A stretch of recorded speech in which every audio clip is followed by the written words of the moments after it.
네, 안녕하세요 여러분, 현기쌤입니다. 자, 여러분 이번 시간에는 지난 시간에 이어서 서양 중세사 크리스트교의 성립과 발전에 대해서 공부해 보도록 하겠습니다.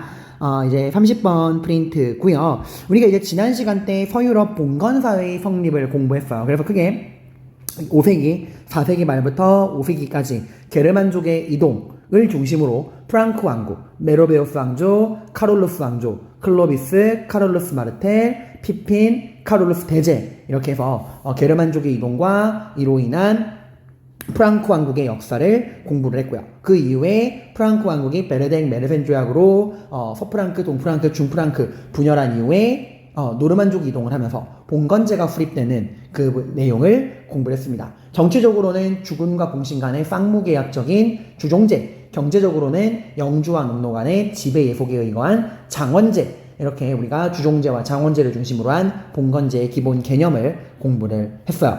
자, 그러면 이번 시간에는 우리가 이제 지난 시간까지는 정치사적 관점으로 내용을 공부했다면 이제는 크리스트교의 관점으로 크리스트교의 성립과 발전이라는 이 주제를 가지고 이 서양 중세사를 공부해 보도록 하겠습니다. 개관은 이제 제가 첫 시간에 설명해 드린 내용을 매 차시마다 이제 넣었는데 항상 여러분이 서양 중세사 내용이 좀 복잡하기 때문에 새로운 챕터에 들어가기 전에 다시 한번 이 개관의 내용을 보면서 어떠한 내용 요소로 구성되어 있고 어떠한 출제 포인트가 있는가를 다시 한번 리바이벌을 하고 내용에 들어갔으면 해서 수록을 해놨습니다. 이 개관에 대한 내용은 첫 시간에 필기해드린 내용과 수업해드린 내용을 다시 한번 참고하면서 이 개관을 가지고 여러분들이 다시 한번 내용을 정리를 해보시길 바랍니다. 이렇게 전체적인 틀을 잡고 자, 이번 시간에는 크리스트교의 성립과 발전에 관해서 공부해 보도록 할게요. 자, 시계바늘을 다시 돌려서요, 여러분들. 우리가 이제 봉건제의 수립 같은 경우는 테오도시우스 황제의 죽음부터 이제 로마가 분열되니까 그 테오도시우스 황제부터 이 전치사 봉건제를 공부했다면 크리스트교는 시계바늘을 좀 더 앞으로 돌리셔야 됩니다. 왜? 기독교니까 콘스탄티누스 황제도 관련이 돼 있잖아요. 그죠? 자, 우리 기억을 더듬어서요. 로마 제정 말기, 그 무너져가는 로마를 살리기 위한 3명의 남자, 디콘테 라인 기억하실 거예요. 디오클레티아누스, 콘스탄티누스, 테오도시우스. 이 중에서도 디오클레티아누스 같은 경우는 기독교의 호의적인 황제가 아니었습니다. 디오클레티아누스 같은 경우는 제국을 4개로 분할을 하고 동방식 전제군주제를 받아들였어요. 그리고 동방식 전제군주제를 통해서 황제의 권한을 강화하기 위해서 황제 숭배를 강요했습니다. 그래서 로마에 있는 모든 종교인들에게 황제를 신으로 섬겨라 하고 황제 숭배를 강요했는데 여기에 이런 디오클레티아누스의 황제 숭배 요구에 관해서 다른 종교들, 다신교에 기반한 다른 종교들은 모두 오케이 했지만 누구만? 기독교만 거부했죠. 우상 숭배를 하면 안 되니까, 유일신 종교니까. 그래서 디오클레티아누스 같은 경우는 이 황제 숭배를 거부한다라는 이유로 크리스트교를 굉장히 잔혹하게 박해를 했습니다. 하지만 이러한 박해에도 불구하고 기독교는 점점 넓게 로마인들 사이에 퍼져나가게 돼요. 보편적인 사랑, 평등을 강조하는 이 기독교의 정신이 로마인들 마음을 울린 거죠. 그래서 결국 디오클레티아누스 이후에 황제가 된 콘스탄티누스 황제 때는 더 이상 기독교를 탄압하는 거는 적절한 해결책이 아니었습니다. 왜? 기독교가 다수의 종교가 되었기 때문에 그래요. 그래서 콘스탄티누스 황제는 뭘 통해서 313년 4세기 초반 밀라노 칙령을 통해서 크리스트교를 공인합니다. 공인. 국교화한 게 아니에요. 공인한 겁니다. 공인했다는 이야기는 이제 기독교는 더 이상 불법이 아니다. 공식적으로 인정하겠다. 이제 기독교, 크리스트교를 다른 로마의 종교와 동등한 위치에서 인정해주겠다. 그러니까 크리스트교를 믿건 다른 종교를 믿건 어떤 종교를 믿건 너희들의 자유다. 기독교도 다른 종교와 똑같은 공식적인 종교다 라고 인정을 해준 거예요. 자, 이렇게 밀라노 칙령으로 콘스탄티누스 황제의 밀라노 칙령으로 크리스트교가 공인된 다음에 이제 크리스트교가 양지로 올라왔죠. 음지에서. 이 양지로 올라온 크리스트교는 이제 교리 논쟁에 휩싸이게 됩니다. 당연히 기독교에는 2개의 교파가 있었어요. 아타나시오스파와 아리우스파. 아타나시오스파는 뭘 주장하죠? 삼위일체설. 성부, 성자, 성령은 하나다 라는 거죠. 그리고 그 중에서도 성자, 예수님을 바라보는 시선이 뭐죠? 네, 성자인 예수님은 신이자 인간이다 라고 말하는 게 아타나시오스파의 기본 교리예요. 그에 비해 아리오스파는 이 삼위일체를 부정을 하고 예수는 그냥 인간일 뿐이다 라고 이야기를 했던 게 아리오스파예요. 이 아타나시오스파와 아리오스파 간의 이런 교리 논쟁이 심각해지니까 이 교리 논쟁을 해결하기 위해서 열린 게 니케아 공의회였습니다. 이 니케아 공의회에서는 삼위일체와 예수는 신이자 인간이라고 했던 아타나시오스파를 정통으로 인정을 하고 아리오스파는 이단이 돼요. 그래서 이 아리오스파가 나중에 당나라까지 가서 네스토리오스 경교 기독교가 되잖아요. 여러분들 정통 기독교는 원나라 때 중국에 들어가게 되고 아리오스파는 당나라 때 중국에 들어가게 된다라는 거 기억하실 거예요. 대진 경교 유행 중국비 기억하시나요? 네. 아무튼 콘스탄티누스 황제는 밀라노 칙령을 통해 기독교를 공인하고 니케아 공의회를 통해서 아타나시오스파를 정통으로 인정을 합니다. 그리고 콘스탄티누스 이후에 테오도시우스 황제는 키리스트교를 이제 공인한 걸 넘어서서 국교화해요. 여러분 국교랑 공인은 다릅니다. 콘스탄티누스 황제의 크리스트교 공인은 기독교를 다른 종교와 동등한 위치에서 인정해주겠다. 그러니까 종교의 자유예요. 뭘 믿건 니네 마음이다 라는 거지만 테오도시우스 황제의 국교는 이제 로마의 국교는 기독교다. 이 말은 크리스트교 이외의 다른 종교는 믿을 수 없다라는 거예요. 그래서 이제 기독교가 유일무이한 로마의 종교가 된 겁니다. 이제 다른 종교를 믿으면 탄압받는 거야. 이제 기독교는 박해받는 종교에서 박해하는 종교의 위치에 올라가게 된 겁니다. 위상이 더 올라간 거죠. 자, 그리고 크리스트교를 국교화한 테오도시우스 황제는 3년 뒤에 사망하게 되고 그 테오도시우스 황제가 죽은 다음에 로마는 콘스탄티노폴리스를 중심으로 이미 콘스탄티누스 황제가 수도로 옮겼죠. 콘스탄티누스 황제 때 옮긴 새로운 수도 콘스탄티노폴리스를 중심으로 한 동로마와 옛 수도였던 로마를 중심으로 한 서로마로 분열되게 됩니다. 테오도시우스 황제가 죽은 다음에 395년에 동로마와 서로마로 분열하게 되죠. 그리고 이 분열된 로마로 게르만족들이 미친 듯이 이동합니다. 특히 어느 지역으로? 서로마 지역으로. 그래서 이 서로마 지역에 이동한 게르만족들이 자기들끼리 서로마 지역 곳곳에 왕국을 만듭니다. 고트족, 롬바르드족, 반달족, 프랑크족. 이러한 게르만족들의 불법 부동산 점유에 고통받던 서로마는 결국 로마가 분열된 395년 이후에 정확히 81년 뒤에 결국 서로마는 게르만족들에 의해서 멸망당하게 된다라는 거. 이렇게 정치사랑 연결해서 알아두셔야 돼요. 자, 그리고 여기 하나 추가되는 게 이 콘스탄티누스 황제와 테오도시우스 황제를 거치면서 이 기독교의 위상이 이제 공인되고 국교화되는 과정에서 5대 교구라는 게 등장해요. 이 크리스트교의 5개의 중심 교구가 나오는데 예루살렘, 알렉산드리아, 안티오크, 콘스탄티노폴리스, 로마 이렇게 나오는데요. 이 5대 교구 좀 보겠습니다. 나오죠. 교구. 크리스트교에서 신자를 관리하기 위해 편의상 나눈 구역이다. 5대 교구가 있다. 자, 보시면 로마, 콘스탄티노폴리스, 안티오크, 예루살렘, 알렉산드리아인데 일단 여러분 알렉산드리아 같은 경우는 기억하실 거예요. 이거 누가 만든 거죠?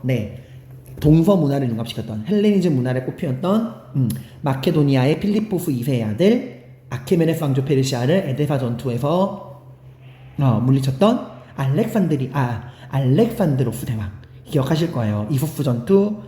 죄송합니다. 제가 지금 좀 몸이 좀 그게 좀 상태가 안 좋아서 제가 잘못 말했죠. 이 알렉산드로스 대왕이 이소스 전투와 가우가멜라 전투에서 아케메네스 왕조를 무너뜨리죠. 아무튼 그 아케메네스 왕조를 무너뜨리고 인더스강 유역까지 진출했던 알렉산드로스 대왕이 정복지 곳곳에 만든 도시가 바로 알렉산드리아예요.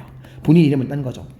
알렉산드로스 대왕이 자신의 정복지에 만든 도시가 알렉산드리아인데 이게 보통 시험에 알렉산드리아라고 나오면 알렉산드로스 대왕이 만든 정복지 곳곳에 만든 수많은 알렉산드리아 전체를 지칭하는 말이기도 하지만 그 알렉산드로스 대왕이 만든 알렉산드리아 중에 가장 대표적인 거는 바로 여기 북아프리카 이 이집트 지방에 있던 이집트에 만들어진 알렉산드리아예요. 이집트에 만들어진 알렉산드리아가 가장 오래 가기도 했고, 여기가 그 유명한 알렉산드로스 대왕이 만든 도서관이 있는 지역이었거든. 그래서 보통 시험에 알렉산드리아가 나오면 알렉산드로스 대왕이 만든 모든 알렉산드리아를 통칭하기도 하지만 보통 이집트에 만든 알렉산드리아를 말한다라는 거예요. 자, 근데 얘들아, 이 5대 교구를 보시면 여러분이 좀 쎄한 걸 느껴야 돼. 안티오크, 예루살렘, 알렉산드리아는 금방 누구에게 멸망할까? 그쵸, 이슬람 세력에게 멸망하게 됩니다. 우리 이제 이슬람교를 마호메트가 창시를 하고 나서 이 무함마드가 메카 메디나를 중심으로 아라비아 반도를 통일하죠. 그리고 이 무함마드가 사망한 이후에 이슬람교의 종교 정치적인 부자를 칼리프라고 부르고, 이 칼리프를 선출했었죠. 정통 칼리프 시대. 이 정통 칼리프 시대에는 서쪽으로는 이집트, 동쪽으로는 사바낭조 페르시아를 멸망시키죠. 그리고 그 이후에 등장한 우마이야 왕조는 서쪽으로는 이베리아 반도, 동쪽으로는 인더스강까지 가잖아, 얘들아. 그러면서 안티오크, 예루살렘, 알렉산드리아는 이슬람 세력에게 점령당하게 됩니다. 그러니까 이미 정통 칼리프 시대와 우마이야 왕조 때부터 나머지 예루살렘, 알렉산드리아, 안티오크 이 3대 교구는 이슬람의 손에 넘어가게 돼. 특히 이 성지라고 불리는 예루살렘이 넘어간 거는 나중에 십자군 전쟁과도 연결이 됩니다. 그래서 5대 교구 중에 누구만 남은 거죠? 콘스탄티노폴리스랑 로마 둘만 남은 거야. 그래서 로마를 중심으로 한 서유럽 교회와 콘스탄티노폴리스를 중심으로 한 동유럽 교회, 이렇게 이제 둘만 남아서 동서교회를 대표하게 되는 거예요. 알겠죠, 여러분들? 자, 그럼 여기서 약간 용어 정리를 한번 해보도록 합시다. 자, 우리가 이제 이 서로마 지역, 서유럽 교회와 이 동유럽 지역의 교회를 좀 구분을 해야 되는데, 이 서로마 지역, 서쪽 교회는 누가 중심이라고요? 로마 교회가 중심이고, 동쪽은요, 콘스탄티노폴리스 교회가 중심이에요. 서쪽은 로마 교회, 동쪽은 콘스탄티노폴리스 교회가 중심입니다. 자, 그리고 이 로마 교회의 수장을 우리가 뭐라 부르죠? 로마 교황이라 부릅니다. 그런데 이 동쪽 콘스탄티노폴리스 교회에는 교황이 없어요. 여기는 비잔티움 제국의 황제가 종교 지도자의 역할을 겸임합니다. 그러니까 종교 일치예요. 그러니까 이 서쪽의 로마 교회는 종교 분리라서 교황이라고 하는 종교 지도자가 따로 있는데, 이 비잔티움 제국 같은 경우는 비잔티움 제국의 황제가 교회의 지배자 자리를 겸임하는 정교 일치예요. 그러니까 우리로 치면은 단군 왕검, 이슬람으로 따지면 술탄 칼리프야. 정치적인 지배자인 술탄이 종교적인 지도자 칼리프 역할을 겸임한다. 기억하시죠? 오스만 제국에서 그 펠리 1세가 북아프리카 지역을 점령하고 나서 맘루크 왕조를 정복하고 나서 술탄 칼리프제가 나오죠. 근데 그 정교 일치예요. 이걸 뭐라 그러냐? 비잔티움 제국의 특징, 황제 교황주의라 불러요. 황제가 종교 지도자인 교황 역할을 겸임한다라는 거야. 그리고 이 로마 교황이 다스리는 로마 교회를 우리가 로마 가톨릭이라고 부르고요. 비잔티움 제국 황제가 다스리는 콘스탄티노폴리스를 우리가 그리스 정교라 부릅니다. 그리스 정교. 다른 말로는 동방 정교라고도 해요. 근데 왜 그리스 정교라고 부르냐면은, 이게 콘스탄티누스 황제가 수도를 로마에서 콘스탄티노폴리스로 옮겼잖아. 근데 이 콘스탄티노폴리스가 있는 이 발칸반도는 옛 그리스의 중심지예요. 그래서 이 콘스탄티노폴리스로 수도를 옮긴 다음에 이 비잔티움 제국, 동로마는 급속도로 그리스화돼요. 그래서 이 동로마 같은 경우는, 비잔티움 제국 같은 경우는 공용어가 라틴어가 아닙니다. 그리스어를 공용어로 써요. 그래서 얘들의 종교를 그리스 정교라 불러. 그래서 오늘날에도 이 프랑스, 독일, 영국 같은 이 프랑크 왕국의 후예들은 그래서 이 동로마 지역을 까는 거야. 진정한 소로마의 계승자는 프랑크 왕국이다. 우리는 그 프랑크 왕국의 후예로서 우리가 로마의 계승자다. 너희 동로마 같은 경우는 수도를 콘스탄티노폴리스로 옮긴 그 순간부터 그리스화 되지 않았냐. 그러니까 진정한 로마의 계승자가 아니다. 로마의 계승자는 우리 소로마의 후예, 프랑크의 후예, 우리 독일, 프랑스, 영국이다 라고 말을 하는 거예요. 왜? 너니 그리스화 됐다 이거지. 물론 이 그리스 발칸반도 지역을 중심으로 한 이 동유럽 지역에서는 다르게 얘기합니다. 우리야말로 진정한 로마의 계승자다라고 말을 하는 건데 사실상 이 서유럽 애들이 힘이 더 세다 보니까 그쪽의 발언권이 좀 더 센 거예요. 그래서 오늘날 서유럽 역사학자들이 비잔티움 제국을 되게 좀 안 좋게 묘사하는 경향이 좀 강합니다. 그래서 그리스 정교, 동방 정교라고 이야기를 해요. 이러한 갈등 구조가 생기게 된다라는 말씀. 자, 그리고 아무튼 테오도시우스 황제가 죽은 다음 로마가 동로마 서로마로 분열을 했고 게르만족이 이동하면서 그 게르만족들이 서로마 지역 곳곳에 나라를 만드는 과정에서 서로마가 5세기 말에 멸망하게 되고 자 그리고 낙동강 오리알이 된 게 로마 교황이죠. 로마 교황 입장에서는 서로마라고 하는 정치적인 울타리가 사라졌습니다. 그리고 게르만족들이 와가지고 우가우가 이러고 있어요. 그러면 이 로마 교황 입장에서는 누구의 도움을 받아야 되죠? 네, 원래 원칙대로라면 당연히 수도인 로마 제국의 수도가 있는 콘스탄티노폴리스를 중심으로 한 동로마 비잔티움 제국의 지원을 받아야만 합니다. 그죠? 황제가 거기 있으니까. 어쨌건 수도는 콘스탄티노폴리스니까. 그런데 우리 콘스탄티노폴리스를 중심으로 한 동로마 비잔티움 제국의 황제는 이 서로마 지역을 멸망한 서로마의 이 로마 교황을 도와줄 만한 능력이 있어 없어? 없는 거야. 늘 말했지만 동로마는 자신들의 영토를 게르만족들로부터 지킬 만한 능력은 있어도 그걸 넘어서가지고 이 서로마 지역을 원정 갈 만한 능력은 없다. 딱 한 번 유스티니아누스 대제가 원정 간 게 끝이었어요. 그러니까 이제 로마 교황 입장에서는 서로마라는 울타리는 사라졌고 비잔티움 제국 황제는 멀리 콘스탄티노폴리스에서 도움도 못 주고 있고 이런 상황이니까 자신을 도와줄 새로운 파트너가 필요했던 거야. 그 파트너로 선택한 게 누구라 그랬죠? 프랑코 왕국이라 그랬죠. 왜? 프랑코 왕국의 메로베우스 왕조를 개창했던 클로비스가 정통 기독교인 아타나시우스파로 개종을 했잖아요. 뭔가 말이 통하지 않을까 생각했던 거야. 그래도 차마 프랑코 왕국과 공식적으로 손잡기는 좀 여러모로 껄끄러운 게 있었어요. 왜? 야만족인 것도 있지만 비잔티움 제국 황제에 대한 배신이잖아. 사실 로마가 망한 게 아니에요. 동로마는 멀쩡히 살아있어. 심지어 수도가 거기 있어. 그냥 서로마 지역이 상실된 거일 뿐이야.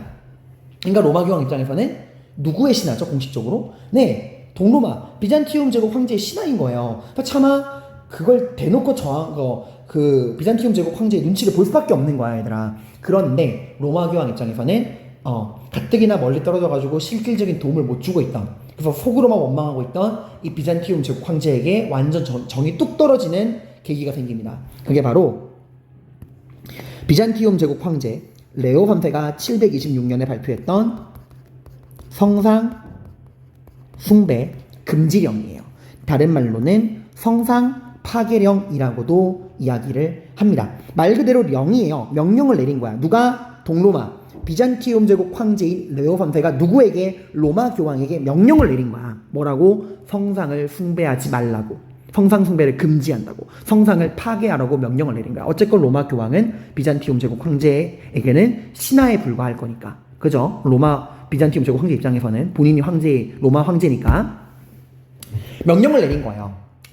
왜냐면 이 성방이라는 게 왜 나는지 말씀드렸죠. 이제 로마 교황 입장에서는 서로마가 멸망하고 게르만족 애들이 미친듯이 날뛰니까 어떻게든 이 게르만족의 침략으로부터 살아남기 위해서는 게르만족 애들을 기독교화 시켜야 돼. 전도를 해야 돼. 근데 말이 안 통하잖아. 그래서 이 게르만족들에게 전도를 하기 위해서 눈에 보이는 예수의 조각상, 성모 마리아 같은 성상을 만든 거예요. 근데 이게 이제 비잔티움 제국 황제 입장에서는 우상을 숭배하지 말라는 기독교의 교리를 어기는 거거든. 그래서 숭배하지 말라는 명령을 내린 거야. 이게 이제 로마 교황 입장에서는 말이 안 되는 소리인 거죠. 야, 네가 게르만족 만나봤어? 야, 씨, 까놓고 너 지금 서로마 멸망할 때도 가만히 있고 우리가 게르만족의 침략으로 고통당할 때 1도 도움도 안 주면서 멀리서 우리 도움도 안 되면서 현실은 1도 모르면서 성상을 숭배하지 마? 그럼 게르만족 어떻게 할 건데? 네가 와가지고 도와주든가. 이렇게 반발이 생기는 거예요. 그러면서 이 동서교회의 대립이 격화됩니다. 이렇게 비잔티움 제국 황제의 성상 숭배 금지령에 완전 마음이 상한 로마 교황, 서서히 더 누구에게 집중하는 거죠? 프랑코 왕국에 집중하는 거야. 마침 성상 숭배 금지령이 떨어진 이후에 프랑코 왕국에서 무슨 일이 있죠? 네, 투르푸아티의 전투가 터진 거예요. 투르푸아티의 전투가 뭐예요? 메로보에우스 왕조의 궁제 카롤루스 마르텔이 이베리아 반도를 넘어서 프랑코 왕국으로 쳐들어온 우마이야 왕조의 군대를 격파한 거잖아. 그 무시무시한 이슬람 세계로부터 유럽을 지킨 거예요. 프랑크 왕국이. 그리고 이 트루프와티의 전투의 영웅 궁제 메로베우스 왕조의 궁제 카를로스 마르텔의 아들 피피는 로마 교황의 동의를 얻은 다음에 새로운 왕조인 카를로스 왕조를 개창합니다. 그리고 그 대가로 이탈리아를 위협하던 게르만족 중에서 누구? 네, 롬바르드족. 이 롬바르드족이 만든 롬바르드 왕국이 로마 교황을 위협하고 있었잖아. 로마 교황의 가장 큰 골칫거리였어요. 이거를 비잔티움 제국은 못 도와주고 있는데 피핀이 도와주러 온 거죠. 내가 나라를 만드는 걸 동의해 주었으니 당신을 도와주겠습니다. 이러고 카를로스 왕조를 개창한 피핀이 군대를 끌고 와서 이탈리아를 위협하던 롬바르드 왕국을 물리치고 그리고 그 롬바르드 왕국으로부터 이탈리아 중부 라벤나 지역을 빼앗아서 이거를 교황에게 기증합니다. 얼마나 이뻐요, 그죠? 그래서 결국 로마 교황 레오 3세는 큰 결심을 하죠. 도움도 안 되는 비잔티움 제국 황제의 눈치를 볼 바에야 비잔티움 제국 황제의 간섭을 끊어버리고 새로운 파트너를 정하자. 그 파트너가 누구다? 프랑크 왕국이다. 그래서 피핀의 아들 카를로스 마르텔, 그에게 교황 레오 3세는 서로마 황제의 관을 바칩니다. 그리고 그가 카를로스 대제 샤를마뇨가 되죠. 그랬던 이유는 이 카를로스 대제가 옛 서로마 지역의 영토를 회복하고 정복지 곳곳에 교회와 궁정학교를 만들고 카를로스 르네상스라고 하는 문예 부흥을 일으켜 주었기 때문에 선택을 한 거죠. 당연히 이런 사실에 대해서 비잔티움 제국 황제는 노발대발합니다. 비잔티움 제국 황제 입장에서는 로마의 수도는 콘스탄티노폴리스고 본인이 로마 황제고 로마 제국의 황제고 로마의 정통한 계승자인데 일개 교황 따위가 지금 야만족에게 황제의 관을 준 거잖아요, 얘들아. 그러니까 비잔티움 제국 황제 입장에서는 이 서로마 지역도 본인이 회복해야 되는 일시적으로 뺏긴 지역에 불과해요. 근데 로마 교황 따위가 지금 어떻게 보면 배신행위, 이적행위를 한 거죠. 노발대발합니다. 어쩔 수 없이 이 카를로스 대제를 인정해주긴 했지만 이 동서교회의 갈등은 점점 더 심해지는 거야. 그래서 비잔티움 제국 황제가 다스리는 동유럽의 콘스탄티노폴리스 교회와 로마 교황이 다스리는 이 서유럽의 로마 교회의 갈등이 점점 심해지는 거야. 그래서 얘들아 이거 구분하세요. 카를로스 대제에게 서로마 황제의 관을 준 교황 레오 3세와 성상숭배 금지령을 통해서 동서교회의 갈등을 촉발시킨 비잔티움 제국의 황제 레오 3세는 여러분들이 구분을 하셔야 됩니다. 그래서 레오 3세라는 이름이 나오면 이게 성상숭배 금지령에 관한 건지 카를로스 대제에게 황제의 관을 준 건지 일단 구분을 하셔야 되고, 그리고 이게 교황 레오 3세 같은 경우도 카를로스 대제랑도 관련이 있지만 카를로스 대제의 아버지인 교황령을 계승했던 피핀과도 동시대 사람이야. 또요, 사료를 꼼꼼하게 보셔야 됩니다. 자, 그랬는데 문제는 이렇게 큰 결심을 하고 카를로스 대제에게 서로마 황제의 관을 주었는데 그 카를로스 대제가 죽은 다음에 프랑크 왕국이 분열했죠. 베르댕 조약, 메르벤 조약으로 서프랑크, 동프랑크, 중프랑크로 분열합니다. 그리고 본격적으로 그 틈을 타서 누가 내려와요? 북쪽에서 노르만족들이 내려오면서 봉건제가 성립이 되게 됩니다. 이러한 혼란한 상황에서 교회는 어떻게 되느냐? 이중적인 상황을 맞이해요.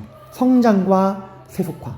어떻게 보면 되게 좀 모순적인 상황이죠. 덩치는 커집니다. 이게 점점점 이 로마 교회의 지속적인 포교 활동과 특히 프랑크 왕국 당시에 이 카를로스 대제가 서로마 제국의 영토를 회복하고 곳곳에 교회를 만들면서 크리스트교가 이 서유럽의 보편적인 종교가 돼요. 그래서 이제 게르만족들이 거의 대부분 다 기독교화 된 거야. 그러면서 이 신앙심 깊은 세속 영주나 군주들이 교회에 끊임없이 헌금과 기부를 많이 해요. 그래서 어쨌건 교회는 양적으로는 팽창하게 됩니다.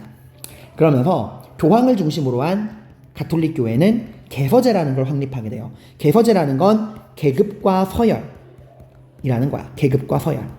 그래서 교황을 중심으로 대주교, 주교, 사제로 내려오는 계급과 서열 제도를 만듭니다. 성당 다니시는 분들은 알 거예요. 신부님은 로마 가톨릭 본산에서 파견한 공무원의 성격이잖아. 그리고 성장을 했지만 동시에 세속화됩니다.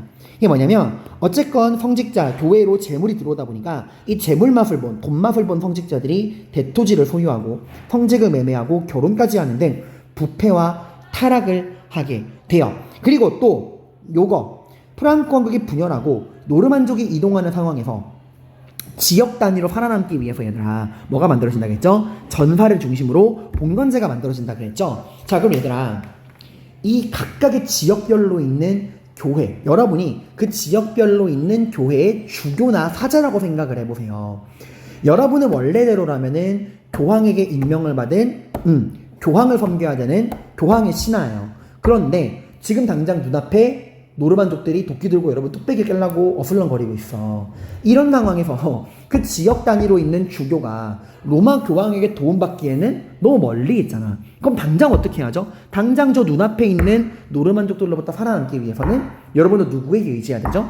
봉건 영주들, 힘있는 봉건 영주 제후 기사들에게 의지해야 되는 거야. 그래서 이 지역에 있는 수많은 주교와 사제들이 살아남기 위해서 누구에게 세속 권력, 그 봉건 영주 제후들에게 또는 왕에게 의지를 해야 되는 상황이 온 거예요. 당연히 그 지역의 봉건 영주 제후나 왕은 이 돈 많은 교회가 보호해달라 그러니까 당연히 보호해주죠. 대신 조건을 겁니다. 내 말 잘 들어. 그리고 나의 신하가 되어서 충성을 맹세하렴. 그래야 보호해줄게. 자, 이게 뭐죠? 성직자가 지금 세속 권력, 봉건 제후 영주 왕의 보호를 받는 대가로 그들에게 주종 관계를 맺고 그들의 뭐가 되는 거예요? 봉신이 되는 거야. 그러니까 성직자가 다시 한번 성직자들이 살아남기 위해서 누구의 세속 권력, 봉건 제후 영주 왕에게 충성 맹세를 하고 그들의 뭐가 되는 거죠? 봉신이 되는 거예요. 그리고 성직자는 알다시피 결혼할 수가 없잖아. 그러니까 성직자가 이제 죽은 다음에는 그 지역 교회의 성직자는 누가 임명한다? 봉건 영주와 제후와 왕이 임명하는 거예요. 그래서 성직자가 세속 권력, 봉건 영주 제후의 봉신이 되고, 그리고 그 세속 권력들이 성직자를 임명할 수 있는 인사권인 서인권을 차지하는 사태가 벌어지게 됩니다. 알겠죠, 여러분들? 이게 되면 여러분 당연히 교황 입장에서는 이런 상황이 굉장히 마음에 안 들겠죠. 원래대로라면 당연히 교황이 모든 유럽 교회에 성직자를 임명하는 서인권을 가져야 되는데, 이런 봉건제의 성립과 함께 그 지역의 교회의 주교랑 사제들이 다 봉건적인 영주 제후 왕과 주종 관계를 맺고 봉신이 되고, 그 세속 권력, 봉건 영주 제후랑 왕들이 자기 지역의 교회 성직자를 임명하고 있는 거예요. 그러니까 교황이 임명할 수 있는 이 주교들은 로마 교황 근처에 있는 몇몇밖에 안 되는 거야. 이러니까 이제 교황 입장에서는 이런 문제를 해결해야겠다 해서 이 9세기 때 프랑크 왕국의 분열과 노르만족의 이동, 봉건제의 성립 등을 통해서 이루어진 이러한 교회의 세속화 문제, 성직자의 봉신화, 세속 권력의 성직자 서인권 차지, 이러한 9세기 때 발생한 문제를 해결하기 위해 나온 게 10세기 때 수도원 개혁운동이에요. 이어지는 겁니다. 이런 수도원 개혁운동은 이 세속화된 교회를 바로잡자라는 교회 정화 개혁 운동이야. 한국사로 따지면 고려 불교 신앙 결사 운동, 진울의 수선사 결사, 요새의 백년 결사랑 비슷하다라고 보시면 됩니다. 이러한 수도원 개혁 운동을 이끌었던 수도원이 클리니 수도원이라는 곳이에요. 클리니 수도원입니다. 수도원은 지금 문제가 뭐예요? 교회가 세속화되어 있다는 게 문제잖아. 세속 영주와 제후와 왕의 신하가 되고 그들의 보호를 받으니까 그들에게 목줄이 채워가지고 서인권을 줘야 되는 이런 상황이 온 거야. 그래서 수도원은 우리는 오직 하나님을 섬기고 누구의 명령만 따른다? 교황의 명령만 따른다. 그 외에 세속 권력과 어떠한 관계도 맺지 않겠다. 세속 권력의 봉신이 되지도 않을 것이며 그들의 보호를 바라지도 않을 것이며 그들에게 재물을 받지도 않을 것이다. 모든 건 우리가 수도원에서 자급자족한다. 그 수도원은 다 자급자족이에요. 그들이 먹는 거, 입는 거 다 자급자족이고 노동을 합니다. 그리고 청빈, 깨끗한 가난함. 좀 우리가 빈곤하더라도 자급자족해서 신앙의 순수함을 지키고 세속화되지 않겠다. 그리고 남는 시간에는 기도하고 말씀 읽고 특히 학문 연구를 열심히 합니다. 성경 말씀을 필사하고 수도원을 중심으로 그래서 많은 문화가 보존돼요. 그러다가 이민족의 침략을 당하면요, 그럼 죽는 거다. 순교의 정신으로 수도원을 만들게 됩니다. 여기 나오죠. 클리니 수도원의 개혁운동. 교회가 세속화되자 클리니 수도원을 중심으로 교회를 개혁하고 올바른 신앙을 추구하려는 움직임이 나타났다. 이들은 청빈, 정결, 복종, 계율, 자급자족, 노동, 모범적인 신앙활동을 강조했다 라고 나오죠. 이런 내용들이 여기 나옵니다. 이게 나오죠. 클리니 수도원은 교황에 직속되어 세속 권력의 간섭을 받지 않았다. 청빈, 훈명, 정결 등의 이런 베네딕트 계율을 지키며 교회 개혁 운동을 주도할 수 있었다 라는 거. 세속적인 모범, 학문 연구, 학문과 교육, 고전 문화의 발달에도 기여했다 라는 거예요. 그리고 이런 수도원이 온 유럽에 등불처럼 퍼집니다. 수도원이 늘면 늘수록 세속의 간섭은 줄고 누구의 권위가 되는 거죠? 교황의 권력이 강해지는 거예요. 그래서 이러한 수도원을 통해서 힘을 기른 교황이 딱 그 다음에 10세기 수도원 운동으로 힘을 기른 교황이 11세기 때 선언합니다. 뭐를? 동서교회 분열을 선언해요. 그러니까 9세기 때 이런 프랑크 왕국의 분열과 노르만족의 이동으로 성직자의 봉신화, 세속 권력이 성직자의 서인권을 차지하는 이런 문제를 맞닥뜨린 교황이 10세기 수도원 개혁운동으로 교회를 바로 세우고 힘을 기른 다음에 11세기 때 제일 먼저 한 거는 동서교회 분열입니다. 공식적으로 분열한 거예요. 그러니까 이제 서유럽의 로마 교황이 이끄는 로마 가톨릭 교회와 동유럽의 비잔티움 제국의 황제가 이끄는 그리스 정교회가 공식적으로 분열을 한 겁니다. 그러니까 로마 교황이 혼절을 선언한 거예요. 더 이상 비잔티움 제국의 황제에게 어떠한 간섭도 받지 않겠다. 우리 이제 완전히 별개다. 동유럽 비잔티움 제국 황제가 이끄는 그리스 정교와 서유럽 로마 교황이 이끄는 로마 가톨릭은 완전히 별개다 라고 딱 혼절을 선언한 겁니다. 그러니까 이게 좀 어떻게 된 거예요? 보시면은 성상숭배 금지령으로 촉발된 동서교회의 갈등이 이렇게 쭉 여러 가지 정치 종교적인 사건을 거쳐서 결국 11세기 1054년에 공식적인 손절을 하는 상황까지 오게 된 겁니다. 그만큼 교황의 권위가 강해진 거예요. 자, 그래서 이런 내용들, 나머지 내용들도 여러분들이 꼭 보시고요. 탐구자료 같은 것도 꼭 읽어보세요. 자, 그럼 넘어가 봅시다. 이어지는 거예요, 여러분들. 이어지는 겁니다. 자, 프랑코 왕국이 9세기 때 베르댕 메르센 조약으로 분열하고 노르만, 이슬람, 마자르, 슬라브 같은 이민족이 쳐들어오고 그 과정에서 봉건제가 수립이 되고 지역 단위로 권력이 쪼개지게 되고 그 과정에서 양쪽으로 성장했지만 노르만족의 침략으로부터 살아남기 위해 성직자들은 세속 권력, 봉건, 제후, 영주 왕에게 도움을 요청하고 그들의 봉신이 되고 이제 세속 권력, 여긴 국왕이라 그랬지만 세속 권력이에요. 국왕을 중심으로 한 봉건, 제후와 영주 그리고 왕들이 서인권을 차지하는 이런 문제가 발생하게 되었다. 이런 문제를 해결하기 위해 클리니 수도원을 중심으로 10세기 때 수도원 개혁운동이 벌어지고 자, 이걸 통해 힘을 기른 교황이 일단 제일 먼저 한 게 뭐예요? 비잔티움 제국 황제의 간섭을 끊어버리겠다 해서 동서교회의 공식적인 분열을 선언을 합니다. 동서교회가 공식적으로 분열되게 돼요. 자, 이 다음에 교황이 해야 되는 게 뭘까? 자, 여러분이 교황이에요. 그죠? 이런 교회의 세속화된 문제, 세속 권력이 서인권을 장악하고 성직자들이 봉신화되는 이런 문제를 해결하기 위해서 수도원으로 힘을 기른 다음에 제일 먼저 비잔티움 제국, 외부의 간섭을 끊어버렸어요. 그럼 그 다음은 뭘 해결해야죠? 그쵸? 이제 외부의 문제를 해결했으니까 요 문제, 내부의 문제를 해결해야죠. 세속 권력, 봉건, 제후, 영주 왕이 서인권을 행사하는 이 문제를 해결해야겠죠. 그래서 제일 먼저 외부의 간섭을 끊어버리고 그 다음에 이제 내부의 서인권 문제를 해결하기 위해 가는 거예요. 오케이? 자, 그래서 이제 11세기부터 이 동서교회가 분열된 이 이후부터 이제 본격적으로 서유럽 내부에서 11세기 1054년 동서교회가 분열된 이 이후부터 이제 서유럽 내부에서 본격적으로 세속 권력, 황제와 종교, 교황 간의 다툼이 시작되는 겁니다. 첫 번째 갈등은 뭘 놓고서? 서인권을 놓고서요. 자, 이제 교황의 반격이 시작됩니다. 비잔티움 제국의 간섭을 동서교회의 분열로 끊어버린 교황은 이제 서유럽 내부에서 세속 권력으로부터 서인권을 되찾기 위해 첫 번째 카노사의 굴욕, 교황의 첫 번째 반격입니다. 계속 타임라인 연결되고 있는 거예요, 여러분들. 동서교회 분열 이후에 발생한 게 카노사의 굴욕입니다. 자, 문제의 원인은 뭐라고요? 성직자의 서인권. 성직자의 인사권을 누가 지닐 것이냐라는 거예요. 배경, 성직자의 서인권 투쟁. 자, 그래서 당시 교황이었던 오늘 선생님이 간을 너무 많이 찍어가지고, 목이 막 따끔따끔거리네요.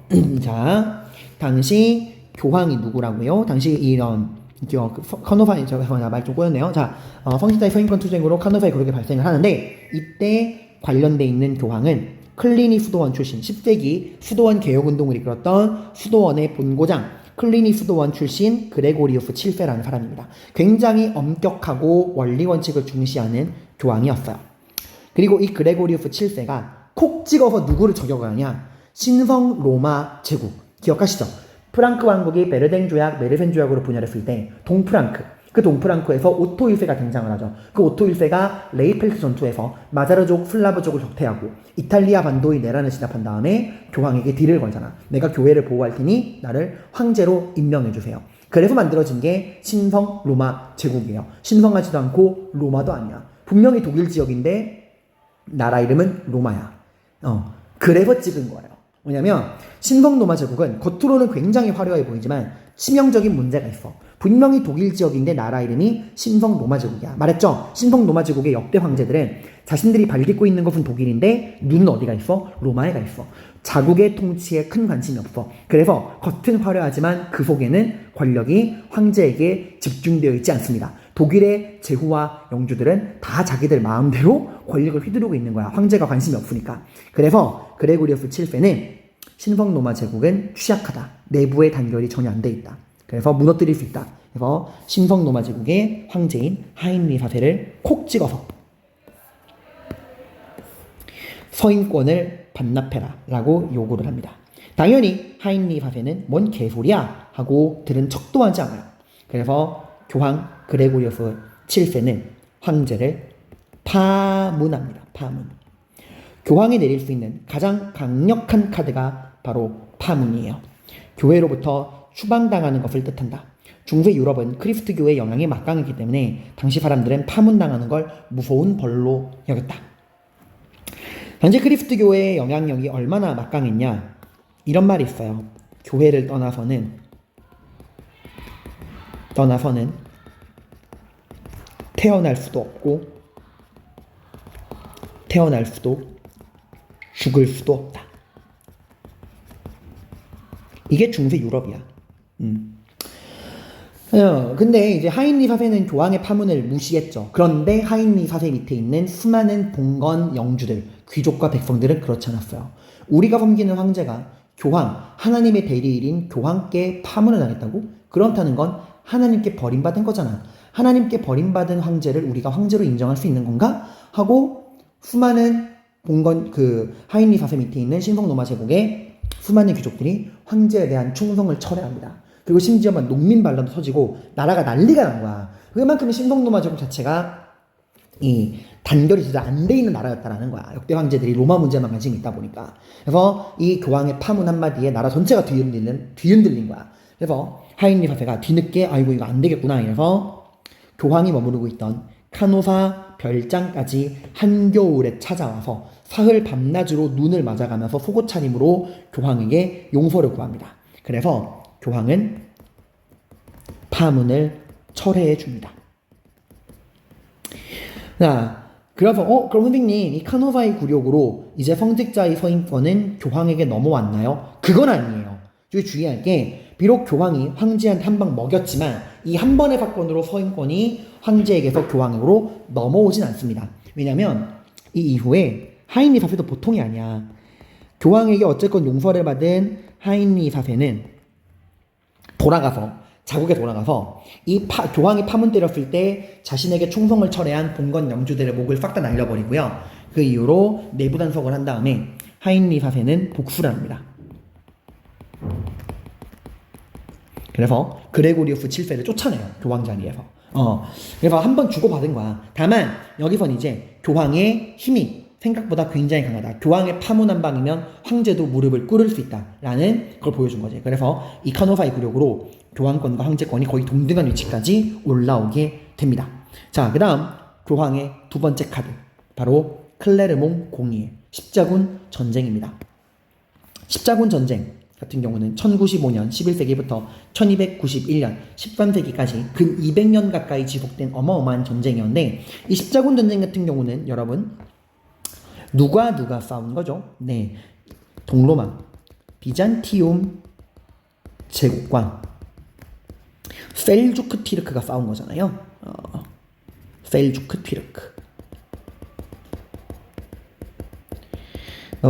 이 셀주크 티르크가 비잔티움 제국을 위협하고 그리고 예루살렘의 성지 순례를 방해했잖아. 그래서 이러한 비잔티움 제국의 위협에 이러한 셀주크 티르크의 위협에 견디다 못한 비잔티움 제국의 황제가 로마 교황, 당시 교황 우르바누스 2세에게 도와달라고 요청을 합니다.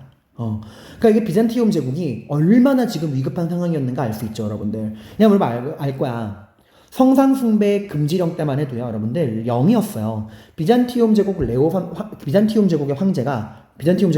레오 3세가 교황에게 명령을 내리는 위치에 있는 거야. 성상 숭배하지 마, 파괴해, 명령을 내리는 위치였어.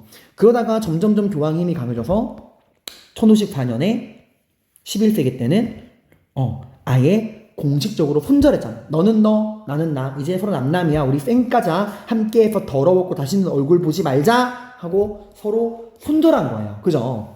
더 로마 교황이 이끄는 서유럽 로마 가톨릭 교회와 비잔티움 제국 황제가 이끄는 동유럽 그리스 정교회는 완전 남남이 된 거야. 근데 자신에게 손절을 선언한 로마 교황한테 비잔티움 제국 황제가 고개를 숙이고 들어간 거예요.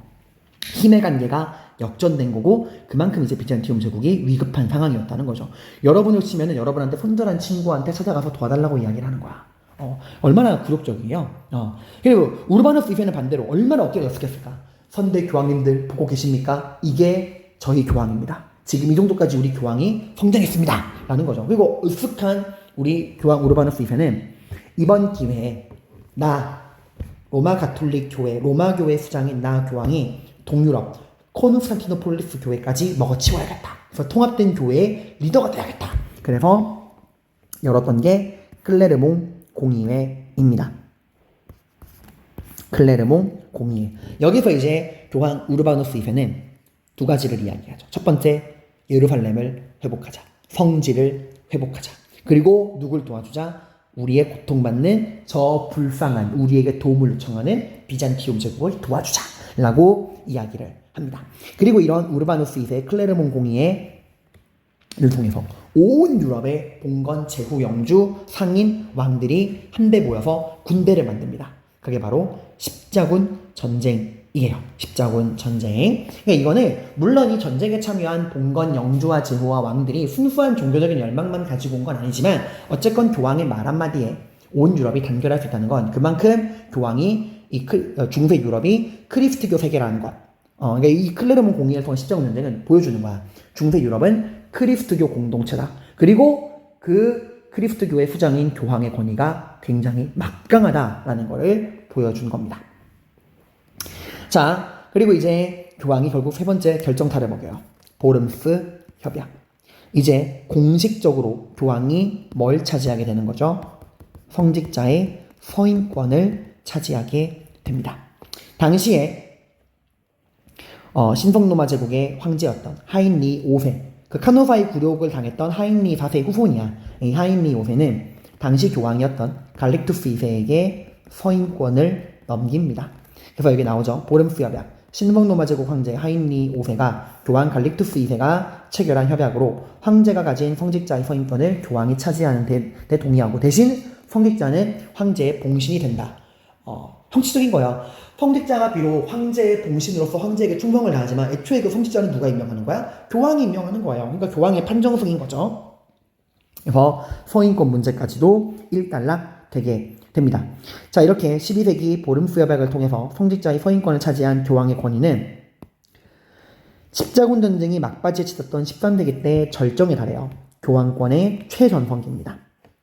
이때 교황이 인노켄티우스 3세라는 사람인데 이 사람은 공식적으로 교황은 해고, 황제는 달이다 라는 말을 할 정도로 힘이 강해집니다. 인노켄티우스 3세 때 교황권은 전성기를 맞이해요. 다만 교황권의 전성기인 동시에 몰락이 시작됩니다. 몰락의 시작이라고 말하는 이유는 뭐냐면 당시에 이제 십자군이 이슬람 세계랑 막 싸우면서 성지 회복을 추구했지만 알다시피 이슬람 애들이 만만한 애들이 아니거든요. 이슬람도 굉장히 힘이 강해요. 그러니까 속된 말로 십자군 입장에서는 가성비가 나오지 않는 거야. 그래서 당시 이게 십자군이 많이 변질됐어요. 세속적 욕망에 휩싸이던 십자군들이 어디 좀 돈 좀 벌만한 데 없을까? 하고 하다가 얘네가 기가 막힌 생각을 해요. 야, 이슬람 애들이랑 싸우는 거는 가성비가 안 맞아. 우리 비잔티움 제국을 털자. 걔네 돈 많잖아. 비잔티움 제국의 수도인 콘스탄티노폴리스를 털자라는 계획을 하고 이거를 당시 돈줄을 주고 있던 베네치아 상인들이 적극적으로 후원해요. 그래서 바차 십자군은 어이가 없게도 이슬람이 아니라 도움을 요청했던 비잔티움 제국의 수도 콘스탄티노폴리스로 쳐들어가서 그들의 수도를 함락시킵니다. 그리고 나라를 만든 게 라틴 제국이야. 그러니까 콘스탄티노폴리스가 그 나중에 그 오스만 제국의 메흐메트 2세한테 공식적으로 멸망하긴 하지만 4차 십자군에게도 함락된 적이 있어요. 설마 등 뒤에서 십자군이 여길 쳐들어가고 예상했겠어요? 그래서 만들어진 게 금방 망하긴 하지만 라틴 제국이라는 게 만들어져. 이게 만들어진 게 인노켄티우스 3세 때예요. 그러니까 교황권의 가장 영광의 순간이기도 하지만 이미 교회가 썩을 대로 썩었다라는 것을 보여주는 겁니다. 그래서 인노켄티우스 3세 이후에 십자군 전쟁의 실패로 돌아가게 되고 십자군 전쟁의 실패로 돌아간 이후 점점점 교황의 권위는 약해지게 돼요.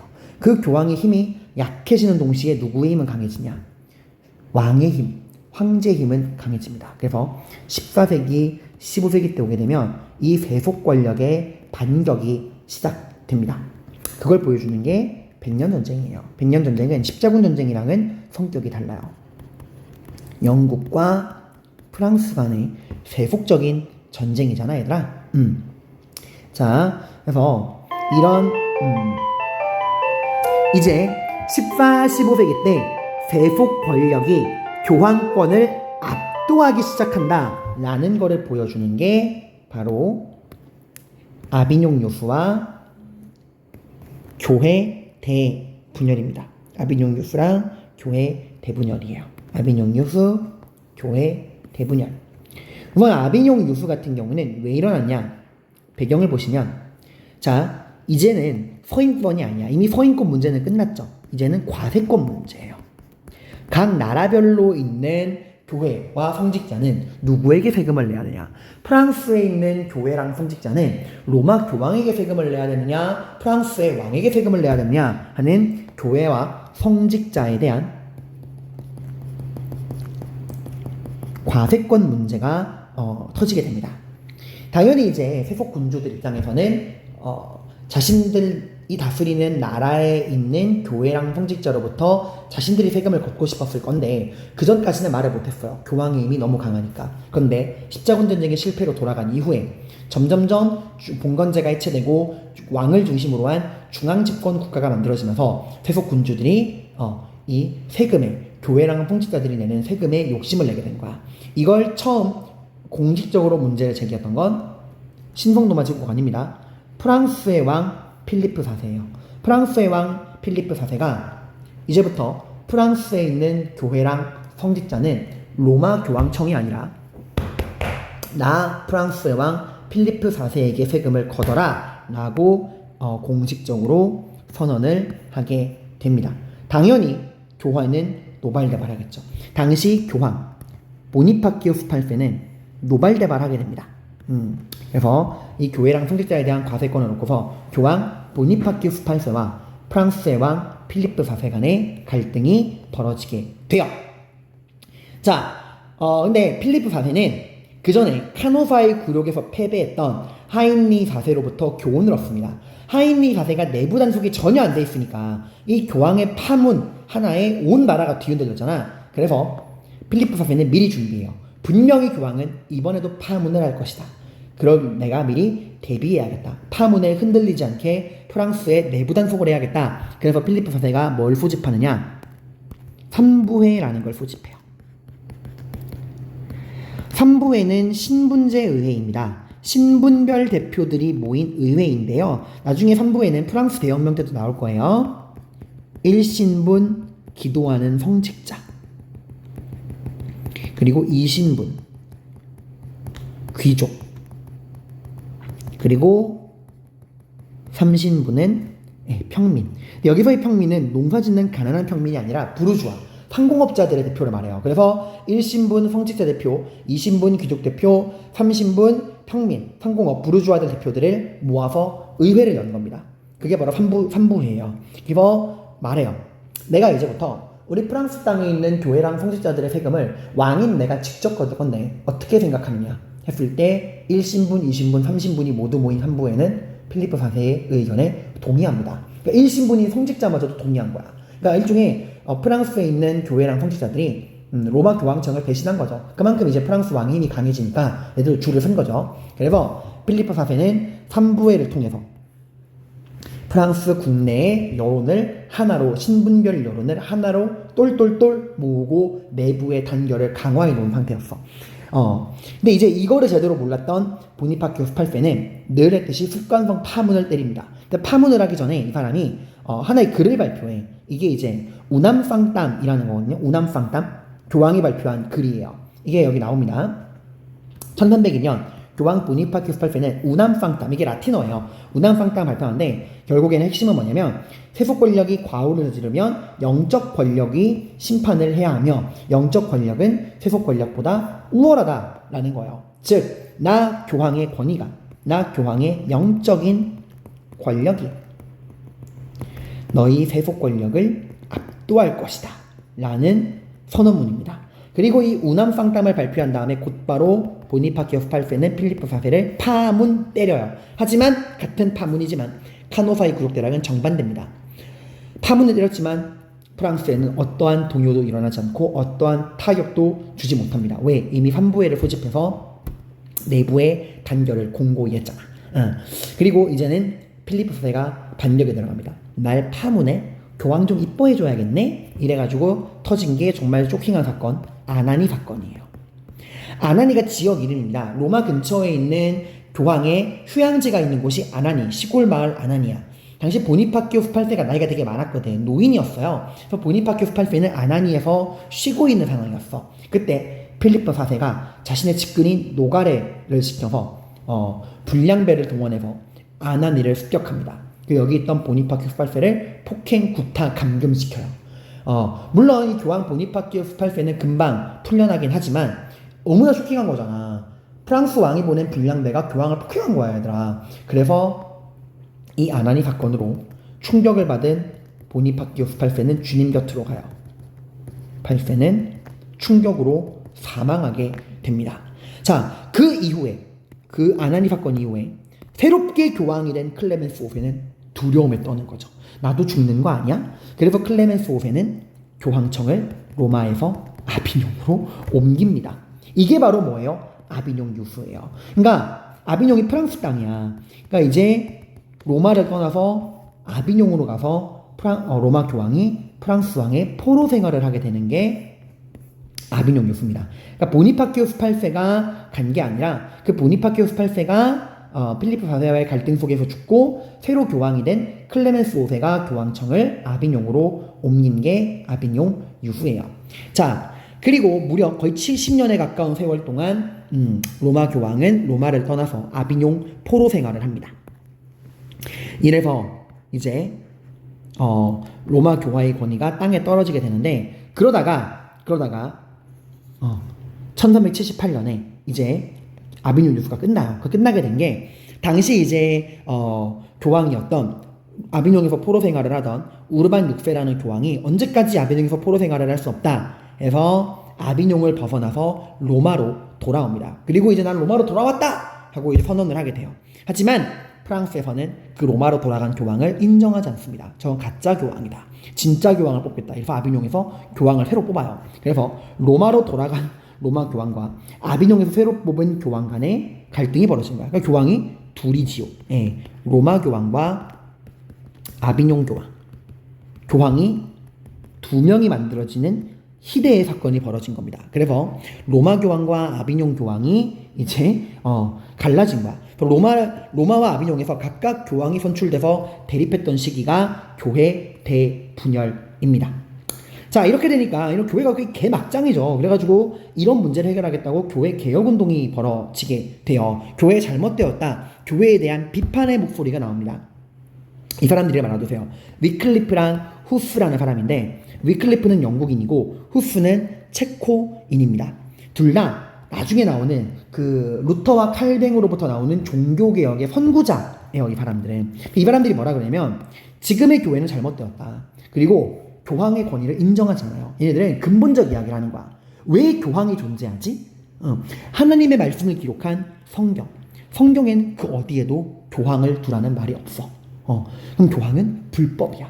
그러니까 모든 건 뭐 중심이다? 오직 하나님의 말씀을 기록한 성서, 성경을 중심으로 우리가 믿음 생활을 해야 한다. 근데 그 성경에는 교황에 대한 정당성이 없다. 즉 교황은 존재할 필요가 없다라는 이야기예요.